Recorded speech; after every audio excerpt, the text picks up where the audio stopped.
Imagina un pueblo dividido. Israel, que debía ser una nación consagrada al Señor, ahora se inclinaba ante ídolos. Altares a Baal se multiplicaban, y la voz de muchos falsos profetas resonaba en las plazas, prometiendo bendiciones que no provenían del Dios vivo. El rey Acab gobernaba, y su esposa Jezabel había extendido la adoración a Baal por toda la tierra. La identidad del pueblo escogido estaba en crisis. Era una nación llamada a ser luz, pero que se hundía en tinieblas. En este escenario aparece Elías, el profeta de Tisbe. No era un hombre poderoso en apariencia, no tenía ejércitos ni riquezas, pero poseía algo que lo distinguía: la palabra de Dios en sus labios y el valor de mantenerse firme cuando todos vacilaban. Su vida era una llama viva, y esa llama estaba a punto de encender el monte Carmelo. La Biblia relata en 1 Reyes 18 que Elías, después de años de sequía decretada por su palabra profética, se presenta ante el rey Acab y lanza el mayor desafío espiritual de la historia de Israel. Ahora, pues, envía y congrégame a todo Israel en el monte Carmelo, y a los 450 profetas de Baal y a los 400 profetas de Asera, que comen de la mesa de Jezabel. 1 Reyes 18-19. La escena es impresionante. En el monte Carmelo, un lugar alto y simbólico, el pueblo se reúne para presenciar el enfrentamiento. De un lado, cientos de profetas de Baal, vestidos con sus túnicas, acostumbrados a dominar con rituales ruidosos. Del otro, un solo hombre, Elías, solitario en apariencia, pero sostenido por el poder del Dios Todopoderoso. Elías mira al pueblo y hace una pregunta que atraviesa los siglos y aún resuena en nuestros corazones. ¿Hasta cuándo claudicaréis vosotros entre dos pensamientos? Si Jehová es Dios, seguidle, y si Baal, id en pos de él. 1 Reyes 18-21. Este es el núcleo del desafío. No se trataba solo de un choque de profetas, sino de un llamado a la decisión. El pueblo de Israel intentaba servir a dos señores, pero Elías los confronta. No hay término medio cuando se trata de adoración. O seguimos a Dios o seguimos a los ídolos. El silencio del pueblo ante esta pregunta refleja su confusión. Estaban divididos, sin valor para elegir. Y es en ese silencio que Elías propone la prueba. Se prepararían dos altares. 2 sacrificios serían puestos sobre ellos, pero no habría fuego humano. El Dios verdadero se revelaría enviando fuego del cielo. El desafío en el Carmelo es un retrato de la lucha espiritual que atraviesa todas las eras. La idolatría puede no presentarse hoy como estatuas de Baal, pero se manifiesta en formas modernas: poder, dinero, placeres, ego. ¿Cuántas veces también vacilamos entre dos pensamientos, queriendo servir a Dios y, al mismo tiempo, alimentando los ídolos del corazón? Elías, con su valentía, nos recuerda que llega el momento de decidir. El enfrentamiento estaba dispuesto. Los profetas de Baal fueron los primeros en actuar. Desde la mañana hasta el mediodía, clamaron en alta voz, danzaron alrededor del altar y repitieron frenéticamente: «Baal, respóndenos». Pero la Biblia dice: «Mas no hubo voz, ni quien respondiese». Reyes 18:26. El silencio de Baal era ensordecedor. Intensificaron los rituales, se hirieron con cuchillos hasta sangrar, en un intento desesperado de llamar la atención de su falso Dios. Pero nada ocurrió. Elías, con santa valentía, se burló de ellos. «Gritad en alta voz, porque Dios es. Quizá está meditando, o tiene algún trabajo, o va de camino. Tal vez duerme y hay que despertarle». Reyes 18:27. El contraste era claro. De un lado, hombres exhaustos intentando arrancar respuesta de un ídolo mudo. Del otro, un profeta tranquilo porque sabía que servía al Dios vivo. Este primer acto revela una verdad poderosa. Todo ídolo es incapaz de responder. Podemos gastar nuestras fuerzas, nuestro tiempo y hasta la vida buscando respuestas en falsos dioses, pero ellos permanecen mudos. El vacío espiritual es el resultado inevitable de la idolatría. cuando los profetas de Baal ya estaban derrotados por el propio silencio. Elías llamó al pueblo para acercarse. Este detalle es importante. Quería que todos fueran testigos de lo que sucedería. Elías estaba a punto de mostrar que Jehová no es uno más entre dioses, sino el único Dios verdadero. Así termina el primer movimiento de la historia.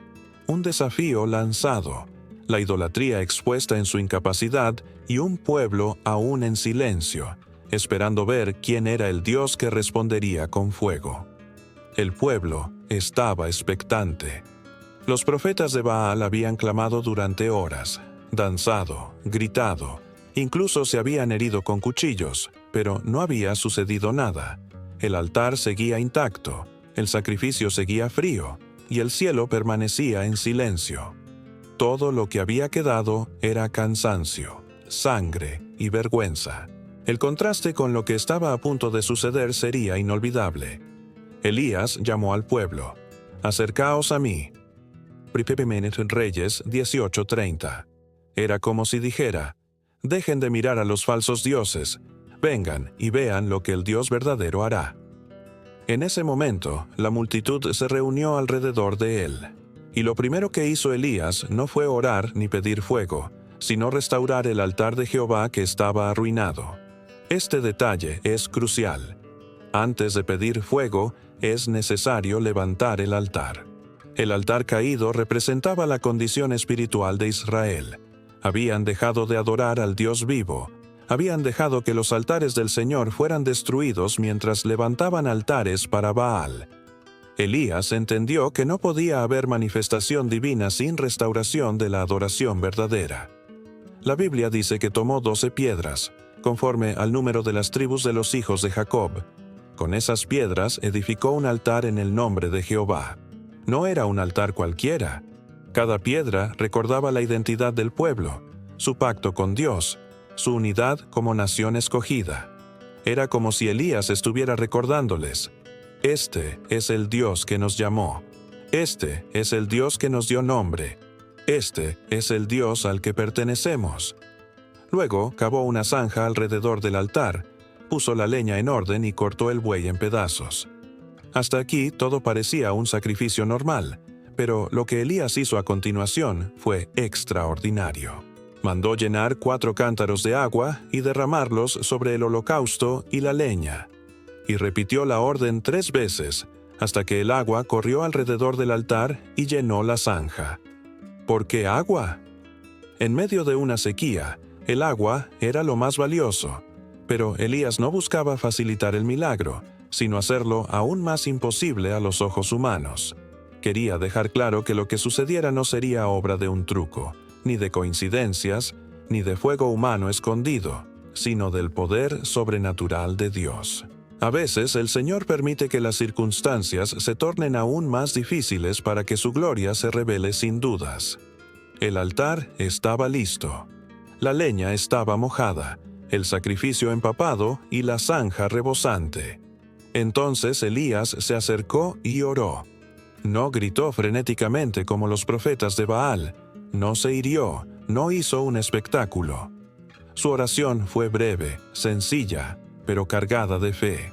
Jehová, Dios de Abraham, de Isaac y de Israel, sea hoy manifiesto que tú eres Dios en Israel, y que yo soy tu siervo, y que por mandato tuyo he hecho todas estas cosas. Respóndeme, Jehová, respóndeme para que conozca este pueblo que tú, oh Jehová, eres el Dios, y que tú vuelves a ti el corazón de ellos. Reyes 18, 36, 37. En esa oración hay 3 elementos esenciales: reconocimiento, obediencia y propósito. Elías reconoció quién es Dios. Se presentó como siervo obediente y pidió que el milagro sirviera para volver el corazón del pueblo al Señor. No buscaba gloria personal, buscaba restauración espiritual. Y entonces sucedió lo inesperado. Entonces cayó fuego de Jehová, y consumió el holocausto, la leña, las piedras y el polvo, y aún lamió el agua que estaba en la zanja. Reyes 18:38. No fue una chispa débil, fue un fuego que devoró todo lo que había. Nada quedó intacto, El fuego de Dios descendió con tal poder que incluso las piedras fueron consumidas. Era la respuesta clara y contundente del cielo. Jehová es el único Dios verdadero. El pueblo, al ver esto, no pudo permanecer en silencio. Viéndolo todo el pueblo, se postraron y dijeron: Jehová es el Dios, Jehová es el Dios. Primera Reyes 18:39. Aquellos que antes habían vacilado entre dos pensamientos, ahora proclamaban en un solo coro quién era el Señor. El fuego había revelado la verdad, y la adoración fue restaurada. Este pasaje nos enseña que el fuego de Dios siempre sigue a un altar restaurado. No podemos esperar manifestaciones de su presencia si nuestros altares están en ruinas. El altar de la oración, el altar de la obediencia, el altar de la santidad. Cuando volvemos a poner en orden nuestra vida delante del Señor, entonces su fuego desciende. También nos muestra que la oración no necesita ser larga ni adornada, sino sincera y centrada en Dios. Los profetas de Baal clamaron por horas sin respuesta. Elías oró con sencillez, y el cielo respondió con fuego. Lo que hace la diferencia no es la cantidad de palabras, sino el Dios al que dirigimos nuestra oración. El sacrificio mojado nos recuerda que Dios se glorifica en lo imposible. Cuando parece que no hay manera, cuando las probabilidades están en contra, es allí donde su poder se manifiesta. El fuego no solo encendió la leña, consumió todo, demostrando que nada es demasiado difícil para el Señor. La restauración del altar en el Carmelo es una metáfora de lo que Dios quiere hacer en nuestras vidas. Tal vez hemos dejado que nuestro altar personal se derrumbe. Dejamos de orar, dejamos de leer la palabra, dejamos que otros Baales ocupen el lugar del Señor. Pero Elías nos recuerda que el primer paso hacia el avivamiento es levantar nuevamente el altar. El fuego de Dios no ha cambiado. Hoy sigue descendiendo sobre corazones dispuestos, sobre comunidades que restauran su adoración, sobre vidas que buscan al Señor con sinceridad. El Carmelo no fue solo un evento histórico, fue una declaración eterna. Dios responde con fuego cuando su pueblo vuelve a Él. Este momento también nos habla de propósito. Elías no pidió fuego para impresionar al pueblo ni para aumentar su reputación como profeta. Lo pidió para que los corazones volvieran a Dios. El fuego no era el fin, era el medio para un avivamiento. Muchas veces buscamos milagros como fines en sí mismos, pero Dios siempre obra con un propósito mayor: traer a su pueblo de regreso a Él. El altar restaurado en el Carmelo es, en esencia, un llamado a nosotros hoy. ¿Dónde están nuestros altares? ¿Qué necesitamos restaurar en nuestra relación con Dios? El fuego no desciende sobre ruinas, desciende sobre altares en orden. Y cuando lo hace, no solo enciende nuestra vida, sino que impacta a quienes nos rodean. El Monte Carmelo había sido testigo de un espectáculo sin precedentes. Durante horas, los profetas de Baal habían clamado, danzado, gritado, incluso se habían herido con cuchillos, pero no hubo respuesta. Baal había demostrado ser un dios inexistente, incapaz de responder al clamor desesperado de sus adoradores. La escena había dejado al pueblo en silencio, en incertidumbre.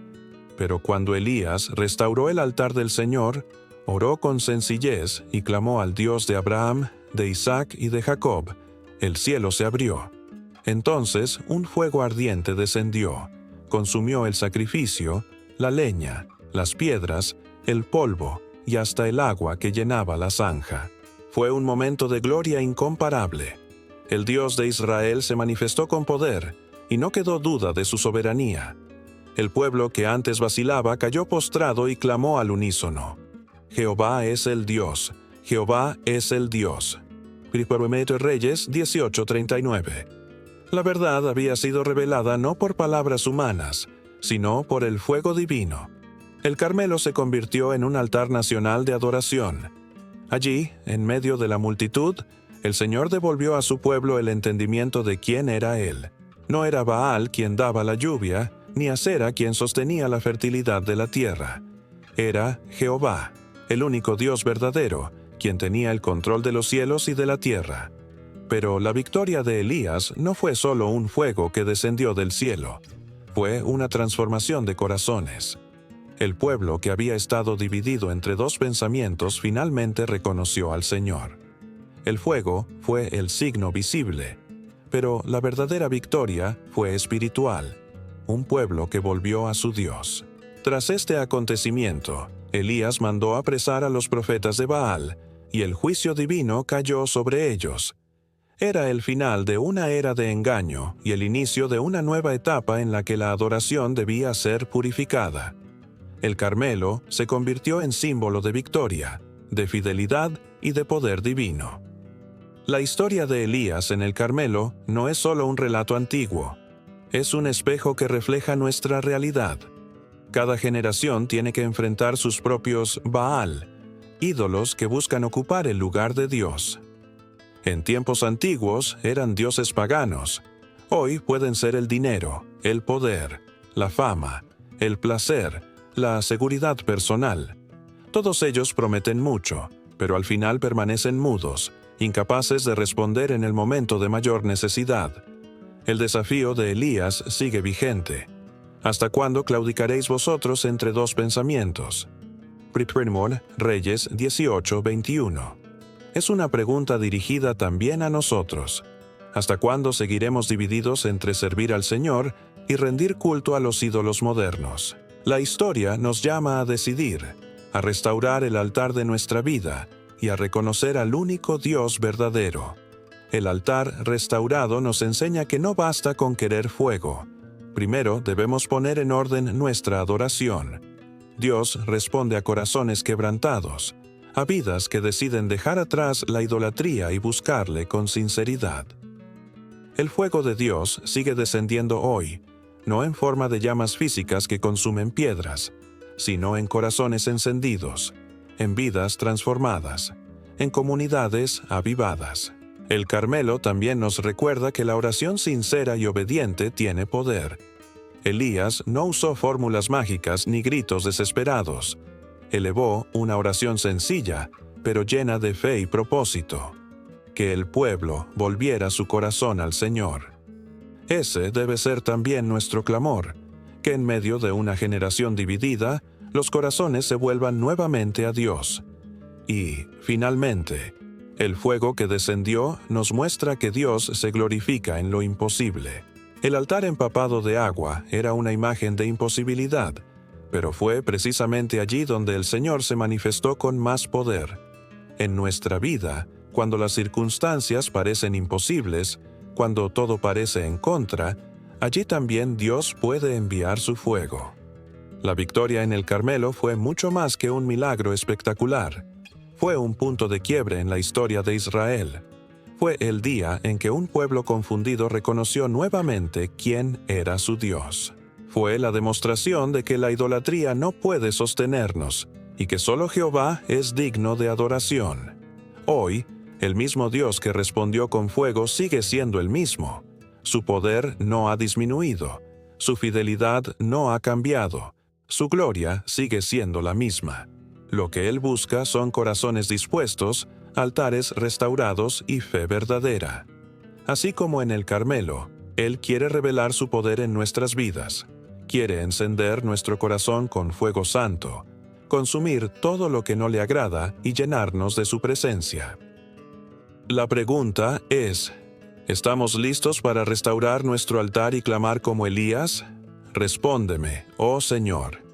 Si lo hacemos, podremos experimentar lo mismo que aquel pueblo, caer postrados y declarar con convicción: Jehová es el Dios, Jehová es el Dios. Querido amigo, si esta historia tocó tu corazón, recuerda que el Dios que respondió en el Carmelo sigue respondiendo hoy.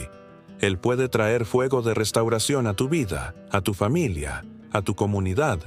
Solo necesitas dar el paso de fe, restaurar tu altar y clamar a Él con sinceridad. Escribe en los comentarios: ¿qué altar necesitas restaurar en tu vida hoy? Suscríbete al canal y activa la campanita para recibir más videos como este, llenos de fe, esperanza y poder de la palabra. dale, me gusta, y comparte este mensaje con alguien que necesite recordar que Dios sigue siendo el mismo, y su fuego sigue encendiendo corazones. Entonces cayó fuego de Jehová y consumió el holocausto. 1 Reyes 18:38.